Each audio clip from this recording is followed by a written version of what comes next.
Alhamdulillah, salatu wassalamu ala Rasulillah wa ala alihi wa sahbihi wa man wala. Asyhadu an la ilaha illallah wahdahu la syarika lah wa asyhadu anna Muhammadan abduhu wa rasuluhu la nabiyya ba'dahu. Faqala ta'ala fi kitabihil karim wa huwa asdaqul qailin. A'udzu billahi minasyaitonir rajim. Bismillahirrahmanirrahim.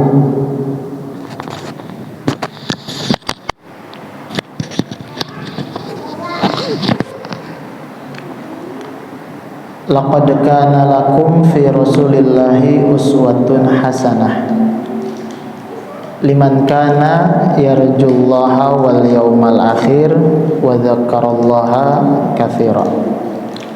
Sadaqallahul azim wa sadaqallahu rasuluhu nabi habibihil karim wa nahnu ala dzalika minasyahidin wasyakirin. Amma ba'du. Jamaah hadirin yang dimuliakan Allah Jalla wa Ala, alhamdulillah pada kesempatan yang mulia di malam yang diberkahi oleh Allah Subhanahu wa taala, insyaallah pada kesempatan ini bisa bersilaturahmi kembali di malam Jumat. Alhamdulillah, qadarullah, semua adalah atas izin Allah Subhanahu wa taala. Kurang lebih berarti hampir 1 tahun ya Pak ya. Mungkin kalau dulu posturnya masih kecil, sekarang posturnya agak lebar ya. Tapi kursi masih muat, aman.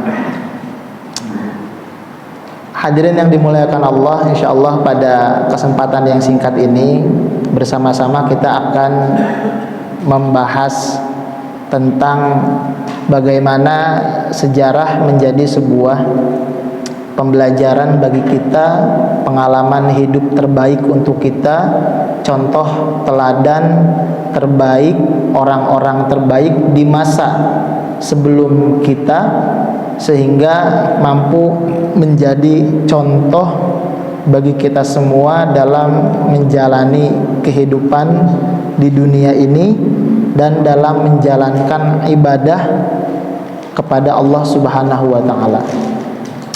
Hadirin yang dimuliakan Allah, temanya adalah ayah teladan dalam lintas sejarah. Jadi hadirin sekalian, tema ini beberapa kali saya sampaikan di beberapa kajian, salah satunya di beberapa masjid yang ada di Bekasi, karena memang aktivitasnya lebih banyak di Bekasi sekarang jemaah.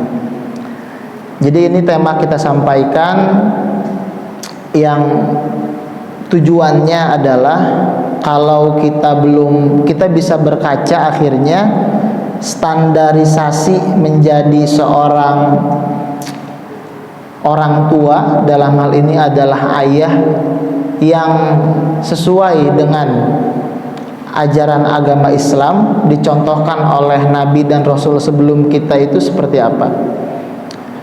Dan ini juga menjadi bahan pelajaran khususnya untuk saya yang alhamdulillah baru dititipkan amanah 1 orang anak.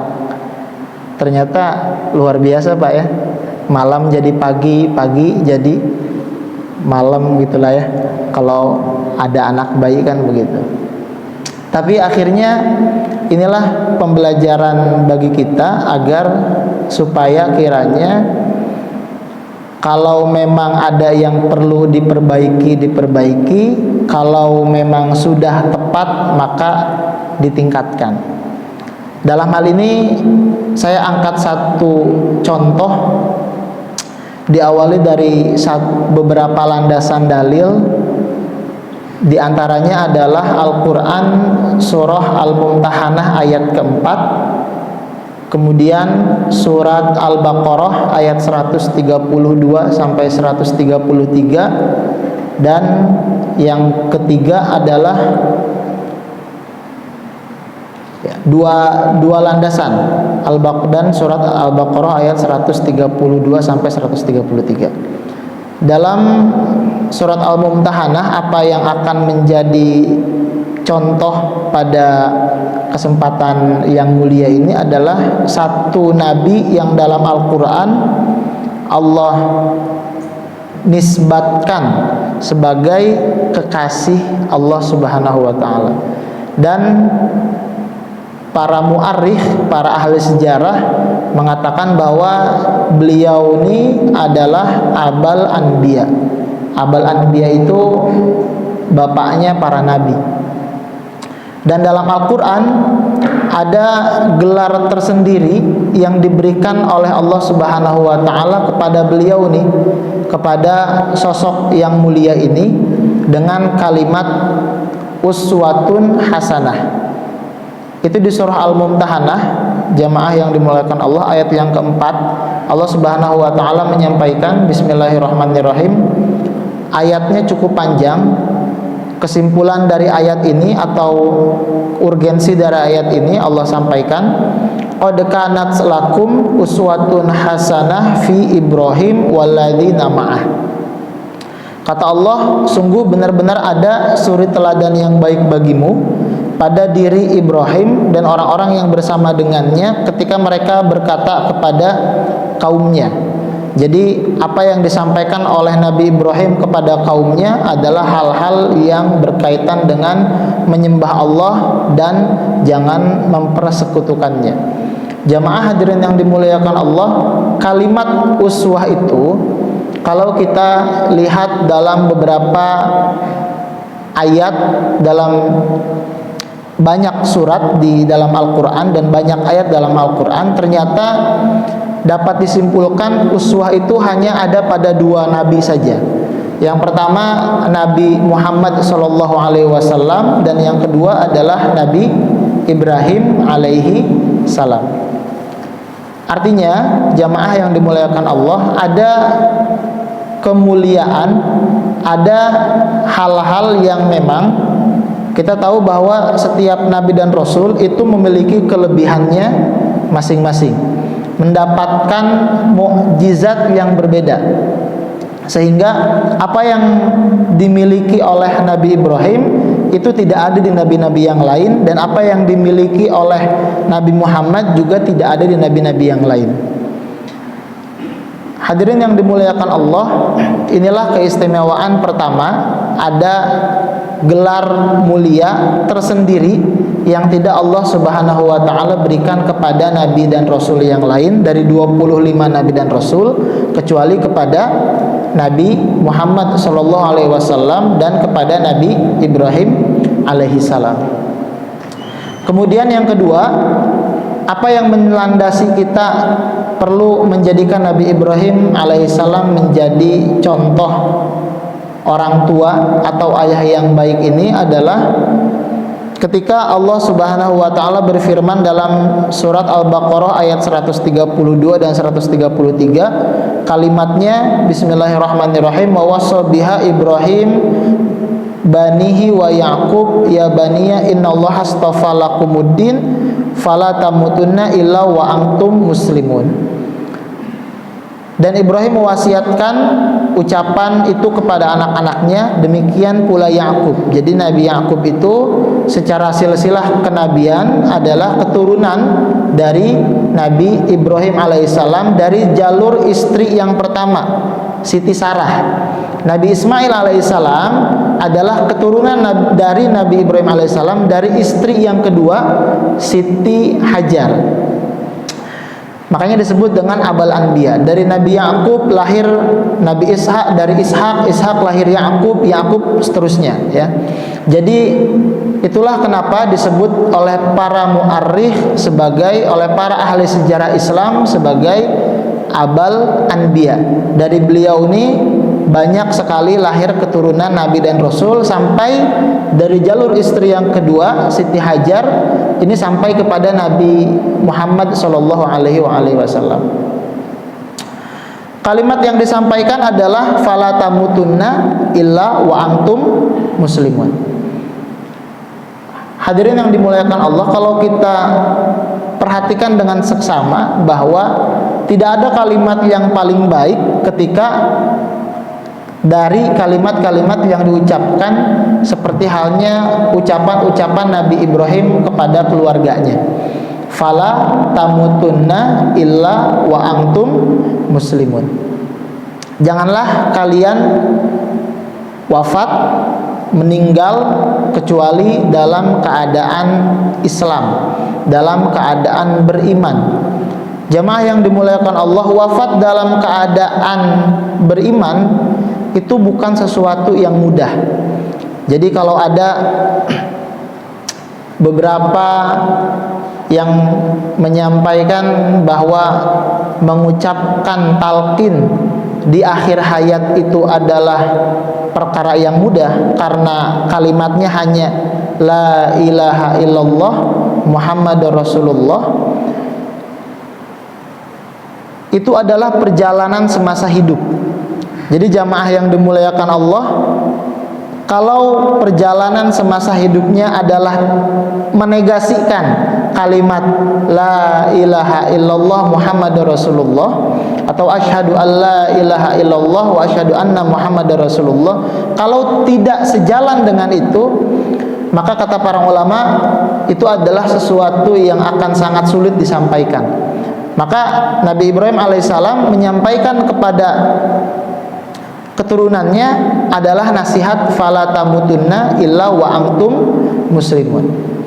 Pertama, hadirin yang dimuliakan Allah, keteladanannya adalah Nabi Ibrahim sudah punya visi misi yang besar. Bahwa apa? Visi misi yang besar itu bukan visi misi dunia saja, tapi juga sampai kepada visi misi akhirat. Visi misi dunia mungkin bagi Nabi Ibrahim alaihissalam itu bukan sesuatu yang sulit, tetapi ketika berbicara visi misi akhirat itu adalah sesuatu yang sulit. Nanti kita akan melihat dalam perjalanan sejarah bagaimana akhirnya Nabiullah Ibrahim alaihissalam diuji dengan banyak sekali ujian, sehingga menunjukkan konsisten yang pertama dengan kalimat fala tamutunna illa wa antum muslimun. Dalam hal ini perjalanan Nabi Ibrahim sebelum menjadi seorang nabi. Jamaah yang dimuliakan Allah, kita bisa bayangkan bahwa Nabi Ibrahim alaihissalam itu lahir bukan dari keluarga orang tua, lingkungan yang menyembah Allah Subhanahu wa taala. Bahkan dalam beberapa catatan, ayahnya yang bernama Azar adalah seorang pembuat patung, dan orang yang pertama menentang apa yang dilakukan oleh Azar ini adalah Nabiullah Ibrahim alaihi salam. Kemudian hadirin yang dimuliakan Allah, akhirnya dengan kebersihan jiwa dan hatinya Nabi Ibrahim berqiraah mencari apakah benar Allah itu atau Tuhan itu adalah apa yang disembah oleh lingkungannya dan apa yang dibuat oleh ayahnya ini. Maka dalam surah Al-An'am ayat 74 dalam 79 sampai 79, Nabiullah Ibrahim melakukan proses pencarian yang akhirnya sampai pada kesimpulan di ayat 79. Nabi Ibrahim menyampaikan bahwa inni wajjahtu wajhiya lilladzi fataras samawati wal ard hanifa wa ma ana minal musyrikin. Jadi setelah sekian pencarian yang dilakukan, beliau melihat bulan, melihat bintang, menyatakan bahwa hadza rabbi, ini adalah Robku. Kemudian malam hilang, datang siang, bulan bintang tuh hilang. Kemudian datang siang matahari, oh ini adalah Robku, hadza rabbi. Karena secara kasat mata matahari itu kan lebih besar daripada bulan dan bintang. Kemudian matahari hilang ketika sore menjelang malam. Maka kalimat yang disampaikan oleh Nabi Ibrahim adalah inni wajjahtu wajhiya lilladzi fataras samawati wal ard hanifa wa ma'ana minal musyrikin. Jadi yang menciptakanku ya adalah yang menciptakan seluruh alam semesta ini. Dan ikrar yang disampaikan oleh Nabi Ibrahim alaihissalam adalah wama ana minal musyrikin. Aku bukanlah termasuk orang-orang yang musyrik. Maka orang-orang yang menyembah berhala, animisme, dinamisme, orang-orang yang menyembah ciptaan-ciptaan Allah, matahari itu ciptaan Allah, bulan, bintang dan lain sebagainya. Kalau ada misalnya di Persia agama Majusi yang menyembah api, kalau di Mekah sendiri pada saat masa jahiliyah menyembah patung-patung, animisme, dinamisme, itu adalah bagian daripada produk kemusyrikan. Maka Nabi Ibrahim mengatakan wama ana minal musyrikin, aku berlepas diri dari hal-hal yang demikian. Jemaah yang dimuliakan Allah, apa poin pertama? Poin berikutnya dari contoh Nabi Ibrahim alaihissalam ini adalah beliau adalah orang yang istiqomah terhadap perjalanannya. Jadi daripada saat beliau sebelum diangkat menjadi Nabi dan Rasul sampai pada saat akhirnya Nabi Ibrahim diangkat oleh Allah Subhanahu Wa Taala menjadi Nabi dan Rasul, tidak ada penyembahan kepada selain Allah Subhanahu Wa Taala. Dalam bahasa lain, beliau adalah orang-orang termasuk orang-orang yang hanif. Orang-orang yang hanif itu adalah orang-orang yang menjaga kesucian hatinya, kesucian jiwanya, sehingga mereka tidak mau bersekutu kepada selain Allah Subhanahu wa taala. Kemudian perjalanan berikutnya menjadi contoh kepada kita, memberikan contoh kepada kita bahwa Nabi Ibrahim alaihissalam adalah sosok seorang ayah yang sabar. Pertama, sabar menanti seorang anak. Jamaah sekalian, Siti Sarah tuh dalam banyak riwayat disampaikan baru memiliki seorang anak itu di usia 90 tahun kurang lebih. Jadi pada saat meminta Nabi Ibrahim untuk menikahi Siti Hajar, yang dalam riwayat Siti Hajar ini adalah salah satu pembantu dari Fir'aun laknatullah, kemudian diberikan kepada Siti Sarah dan Nabi Ibrahim untuk dibawa pulang, kemudian dinikahi oleh Nabi Ibrahim. Baru Siti Sarah mengandung dan melahirkan kurang lebih di usia 90 tahun, dan lahirlah seorang yang menjadi nabi bernama Ishak. Nanti dari silsilah Ishak ini kita akan melihat ada yang namanya Yahuda. Yahuda yang akhirnya nanti menjadi Yahudi hari ini. Jadi istilahnya adalah Bani Israel. Ya, nanti nabi yang diutus di Bani itu adalah Nabi Musa alaihissalam. Itu babakan sejarah yang lain, jemaah yang dimuliakan Allah. Nah, ini kalau kita lihat, kesabaran yang pertama adalah menanti seorang anak. Yang kedua, ketika sudah diberikan anak dari Siti Hajar, dari istri yang kedua, yang diberi nama Ismail, menjadi seorang nabi dan rasul, Nabi Ismail alaihissalam, baru usia balita, jemaah, ujian bermunculan. Pertama, perintah Allah untuk ditempatkan di lembah yang bernama Bakkah, yang hari ini menjadi Makkah Al-Mukarramah. Ditempatkan di Bakkah, ditinggalkan untuk dakwah. Ya. Tidak cukup di sana, kemudian Nabi Ibrahim alaihissalam mendapatkan mimpi, ra'aitu fil manam. Dalam Al-Quran disampaikan, inni azbahuka fanzur madza tara. Jadi sudah cukup bisa berbicara, Nabi Ismail ini bisa berbicara. Kemudian Nabi Ibrahim mendapatkan mimpi yang menjadi nazar, karena dulu Nabi Ibrahim pernah bernazar kepada Allah Subhanahu wa taala tentang berkaitan dengan seorang anak ini. Kemudian ditagih oleh Allah lewat mimpi, kemudian komunikasi dengan Nabi Ismail. Fanzur madza tara, kata Nabi Ibrahim dalam bahasa Al-Qur'an. Yang luar biasanya adalah jawaban Nabi Ismail, ya abatif al-matu'mar satajiduni insyaallah minas sabirin. Hadirin yang dimuliakan Allah, luar biasa dialog antara ayah dan anak. Jadi bapaknya sabar, anaknya sabar, istrinya sabar. Ayahnya mendapatkan perintah Allah untuk menyembelih, anaknya siap. Kalimatnya ya abatif al-matu'mar satajiduni insyaallah minas sabirin.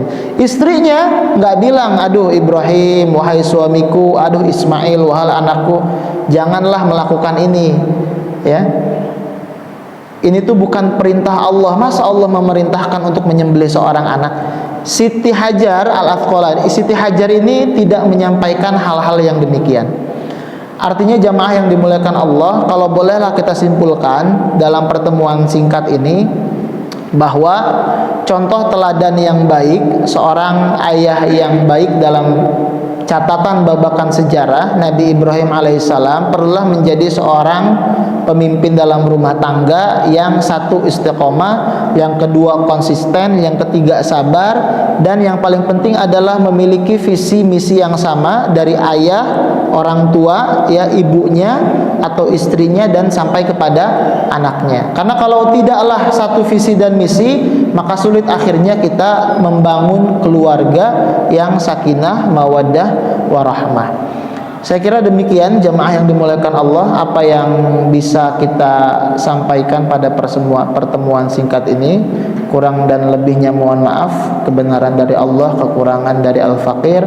Wallahul muwaffiq ila aqwamit thoriq. Aqulu qouli hadza, nastaghfirullahi li wa lakum, lillahi fi sabilil haq. Wassalamualaikum warahmatullahi wabarakatuh.